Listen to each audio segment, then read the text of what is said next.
чинь бол өнөөдөр 13 жилийн дараа. Тэрийг одоо муу сайн гэж ярих нь яг. Гэхдээ хамгийн гол нь дүгнэлт бол миний хувьд бол тухайн үед юу гэж хийжсэн бэ гэхээр томоохон эдийн засгийн эргэлтэнд томоохон газруудаа оруулаад хөрөнгө оруулалтыг татснараа айл өрхөдөө амьдрал сайжирдаг юм байна. Мөнгө орлого нэмэгддэг юм байна. Ийм дүгнэлтийг л хийжсэн. бид нар энэ айл өрхийн мөнгө орлогыг сайжруулахаас гадна бол юу хийж чадсан бэ гэхээр та нар санаж байгаа байх. Сая 500 төгрөгчөд өгсөн шүү дээ. Залуу хүмүүс байна. Манай сэтгүүлч техник нь бас мэдэхгүй байж магадгүй. Гэтэ тухайн үед сая төгрөг гэдэг чинь бол долларын ханш чинь 1200 1300 төгрөг байгаа шүү дээ. Сая төгрөгийг ахмадууд нь бэлнээр авсан. Оюутнууд 2 жил дараалан сургалтын төлбөрөө улсаар төлөвлөсөн. Эрүүл мэндийн даатгал, нийгмийн даатгал гэдэг маш их олон зүйлүүдийг тухайн үед хүний хөгжлийн сангаар дамжуулж хийсэн. Гэхдээ энэ мөнгийг бол хаанаас авсан бэ гэхээр дахиад нөгөө оюутлогын төсөл ихэлсэнтэй холбогдуулаад урьдчилгаа төлбөр, таван толгой төсөл ихэлсэнтэй холбогдуулаад урьдчилгаа төлбөр энэ бүх зүйлийг ард түмэндээ хүний хөгжлийн сангаар одоо эх орны хишиг болгож өгсөн байна. Тэгээд энэ нөхцөл байдлыг бид нар одоо 2008-9 оны тэр хүнд нөхцөл байдлыг даван туулахдаа нэг л аргаар хийсэн юм байна. Одоо эргээ харахад хөрөнгө оруулалтыг татчихсан. Тэгэхээр бол одоо юу гэдэг нь гадаадын ч бай, дотоодын ч бай, том ч бай, жижиг ч бай энэ хөрөнгө оруулагч нарыг үргээхээс илүү эдгэртээ одоо Монголдо зөх нөхцөл байдлыг үүсгэж байгаа Монгол улстайгаа хамтарч ажиллах нөхцөлийг бүрдүүлж улс орн маань хөгждөг юм байна, айл өрх маань одоо орлого нэмэгдэх юм байна гэж манай энэ төр хорооны гишүүч гэсэн хэлээд байна шүү дээ. Бид нар бол ингэрэг муу гэж үзэж байгаа юм уу эдийн засгийн одоо нөхцөл байдал хувь нэмэр оруулаагүй гэж үзэхгүй байна. Харин цаашдаа сайжруулах гэж яаж байгаа бол их сайн нааштай зөвлөж байна. Тааврын гэрийг хийдэггүй байсан. Тав дэрсэл хийж сайдсан. Одоо энэ онцлог хоёр сая шүлтөө бот асуудал хэрэгтэй шүү дээ. Энэ үед та гэрээ баруун хэсэг зурж байгаа бол хоёр лицензийг нөгөө ойлгохын эзэмшлийн хамт лицензийн дунд оруулсан. Эндээс Монгол улсын 34%-аар авах ёстой, яшгаа авах ёстой юм уу, яах ёстой гэдэг асуудал хэрэгтэй шүү дээ. Тэр үед та энэ хоёр лиценз нь яг онцлог дээр байгаа ойлгохын эзэмшлийн талбарт байгааг мэдчихсэн үү, мэдчихсэн тухайд ийм асуудал үүснэ гэж тооцоод байна. Ер нь бол хөрөнгө оруулалтын гэрээ лиценз эзэмшигтэйгээр байгууллаа шүү дээ. Өнөөдөр ч уулздаг. Өөрөөр хэлэх юм бол энэ Онтро гэдэг сая баяр зохицоод маш тодорхой хэллээ шүү дээ. Онтро гэдэг компанитай тэр компанийхаа одоо 34% өшгийг одоо авах хугацааг нь авах асуудал бол нэлтэй. Нэлтэй буюу хуулиар одоо шийдэх ёстой. Тухайн үедээ бол энэ лиценз чинь нөөцийг баталж байгаа шүү дээ. Нөөц батлаа гэдэг нь бол энэ оюутлогын ордын чинь нөөц нь батлагдахдаа нэг ордын нөөцийг хуваагаад 2-3 тастаад сорчлоод ашиглаж болохгүй. Тэгээд эдийн засгийн техник эдийн засгийн үндэслэл нь ч гэсэндээ одоо хамтарч одоо хийгдэх. Тэгэхээр энэ нөхцөл байдал харгалзаа тухайн үед энэ нөхцөл батлагдж ирсэн, техник эдийн засгийн үндэслэл нь батлагдж ирсэн. Энэ Онтро гэдэг компанитай хөрөнгө оруулалтын гэрээ байгуулах асуудал бол тусдаа асуудал шүү дээ. Өнөөдөр энэ байгуулсан байгаа хөрөнгө оруулалтын гэрээний талууд дотор Онтро компани байхгүй.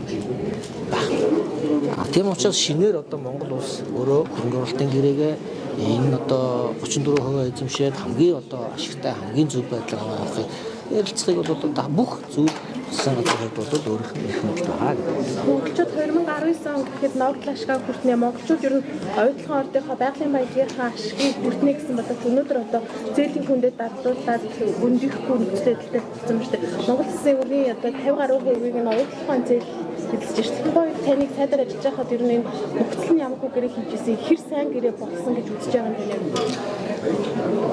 Монгол улсын өр гэхлээр манай одоо хүмүүс маань өөрсдөө биднээс зөв нэг зүйлийг ойлгох хэрэгтэй. Монгол улсын засгийн газар гэж байгаа. Монгол улсын бусад одоо тийм субъектүүдийг гэж байгаа. Өөрөөр хэлбэл аж ахуй нэгжүүдийн одоо бусад хуулийн этгээдүүдийг гэж байгаа шүү дээ. Өнөөдөр Монгол улсын засгийн газрын өр дотор өөрөөр хэлбэл Монгол улсын засгийн газар, Монгол улсын төрийн өмчт одоо аливаа нэг компани, жишээлбэл Эднэс оюутлогын компани ямар нэгэн байдлаар Rio Tinto компани төлөвлөж байхгүй. За энийг бол одоо та нар ойлгож байгаа байлгүй гэж би бодож байна. Оюун эрдэнэ ерөнхий сайдын засгийн газрын үед нэг харилцан тохиролцоод, санамжлалт солилцоод, гэрээ загтал солилцоод нөгөө нэг асуудлыг бүрэн шийдсэн шүү дээ. Тийм биз дээ. 21 он байна, 22 он байна те. 22 он байсан санаж байна.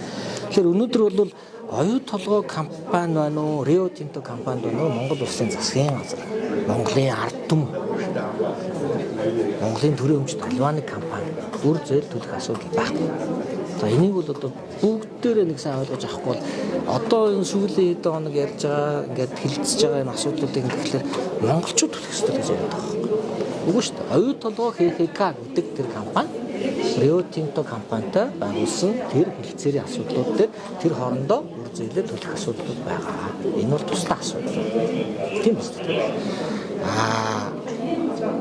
Энэ 19 он та өөрөөсөө ашиглалтанд ороод тэгээд одоо анхны одоо ногдол ашиг 27 8 он гээд авна гэж ярьж ирсэн үү шүү дээ. Тэрийг бол тухайн үеийн одоо саяын их хурл дээр ч гэсэн ярьж байна. 5.16 орчим тэрбум долларын хөрөнгө оруулалт ингээ хийгдээд хүний уурхай ашиглалтанд ороод ашиглалтанд орох хугацаанд тодорхой байсан юм маань өхөн хойшлогдоод хөрөнгө оруулалт нэмэгдснээс болоод энэ асуудал одоо өөр байдалтай байна шүү дээ. Тийм үү? Өнөөдрийн энэ үр зээл, өнөөдрийн хөрөнгө оруулалтын одоо оюу толгой ХХК-гийн гэж яригадаад байгаа тийм Rio Tinto төлөх үр зээлийн хэмжээ яагаад юм болсон бэ? Энэ бүх асуудлыг хөрөнгө оруулалтын нийт хэмжээтэйгээр холбож үзэх хэрэгтэй. Тэр бол анх байгуулагдж ирсэн 9 оны гэрэнээс өөр өсөө батлагдсан техник эдийн засгийн төслөөсөө өөр өснөг бол одоо харж байгаа байна гэж байна. Та лиценз эзэмшигчтэйгээ хөрөнгө оруулалтын гэрээ нэг гэжсэн. Тэгээд уучлаарай сая асуулт асуусан тийм. Тэднийтэй холбоотой сая тэтгэврээр 12 жилээс анх гэрээний төрний тэцүү зээн асуудал сүмийн зээл хэмжиж долоо гэрээ техник эдийн засгийн үндэслэл батлагддаггүйгээр одоо оюутлын үйл ажиллагаа эхэлсэн юм шиг яриад байгаа. Энэ бол туйлын буруу. Сая бол маш тодорхой хэллээ. Тэрний үг гэхээр техник эдийн засгийн гэрээнд бол одоо анх 2009 оны 8 сар 9 сард гарсан. 10 сард гарсан. Тэр гэрээ хүчин төгөлдөр болох хүртэл хагасчил байсан. Гэрээ хүчин төгөлдөр болоогүй байхад техник эдийн засгийн үндэслэл хэлцээд албан ёсны одоо холбогдох яг журмынхаа баталсан. Тэр техник эдийн засгийн үндэслэл батлагдчихэж гэрээ хүчин төгөлдөр болсон. Тэр нь бүр гэрээний үндсэн нөхцөл байсан юм аа. Тэгээд дараа нь бүр жилийн дараа 11 онд одоо тэр ил уурхай те үйл ажиллагааг эхлүүлэх одоо ажил явуулж байсан. Гэт ингээд тодорхой яриглаа. Тэгэхээр техник эдийн засгийн үндэслэл бол одоо тухайн үедээ яг журмаараа батлагдсан. Тэр техникийн үндэслэлийг хийлгэсэн. Харин чиг манай одоо ажлын хэсгийн бий бол одоо тухайн үедээ бас нэг акцтай зүйл нь юу вэ гэхээр ер нь 5 жилээр техник эдийн засгийн үндэслэлийг батлана гэсэн байгаа шүү дээ. 15 оноос хойш шилжлийг тэрийг бол би одоо мэдэхгүй дээ. 15 оноос би чи 12 онд ажиллаж өгсөн юм чи 15 онд мэдэхгүй шүү дээ. Ер нь бол энэ 5 жилээр гэрээг шинчилж батлах энэ асуудал бол хоёр тал ингэж гэрээ